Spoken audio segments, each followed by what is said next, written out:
tell me, Kendra, you've been in the industry for 15 years.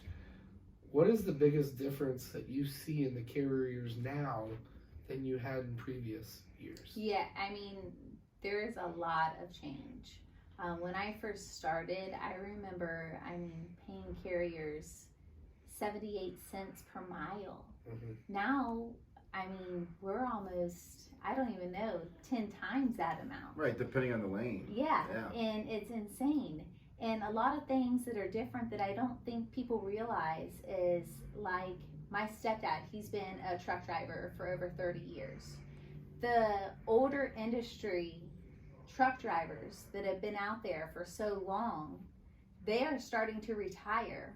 We're getting a new generation of drivers. Not saying that's bad or good, it's just a transition that is not the same thing. Plus you're factoring now they have the e-logs. Plus they have all these tracking devices, everything like that. So, there's a lot of change that's going on that's monitoring. And, the obvious word in the room is fuel right now, Mm-hmm. Fuel right now is, we're all fighting the same fight with fuel. Right. So. Talking about the fuel increase, I think the biggest challenge for us is, trying to make the customer understand that the fuel prices are going up and carriers are demanding more money, just depending on the lane. But I think the biggest challenge for us as LCs is trying to explain to the carrier that we might not be able to The do carrier that. and the customer. To touch on that a little bit as well, I believe that the customer has to be able to adapt as well. Mm-hmm. We're all, like she said, we're all fighting the same fight with the fuel, Mm-hmm. the driver shortage.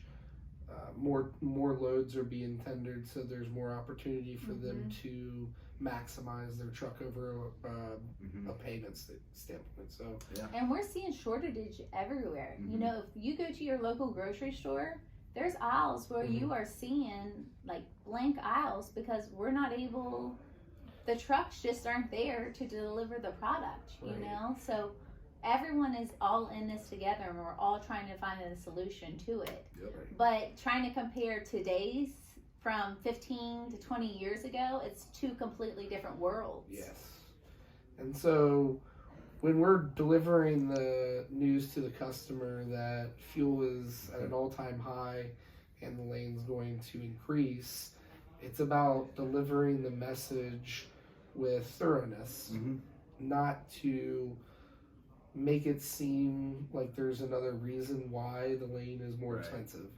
So being very blunt and to the point, we'll win that way rather than essentially beating around the bush. Yeah. Right. And at the end of the day, everyone knows. Everyone's reading, not newspapers anymore, but they're logging on. They're seeing on their phone. They're seeing that stuff is rising. They're seeing stuff is going on.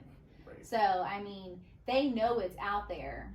Maybe education and just a little bit of reiteration, letting them know we know our stuff, we know what's going on. We're not going to try to mess you over or anything, but we're going to provide you with the best education and knowledge that we have. Right. And the market trends have shown there's more and more loads than there are drivers. So when you see the shelves bare, there's a reason why, and now the trucks are able to have leverage. So they can pick and choose which lanes they're going to haul, and someone who hasn't adapted to it, a customer, may be more susceptible to having their product sit on their dock and not being moved as quickly. Right. So being able to explain that to them and let them know that there's a reason this is happening, but here is the reason. Yep. And I think it goes hand in hand. If we can get the rate increase from the customer, we're going to be able to provide that service Right. with that truck.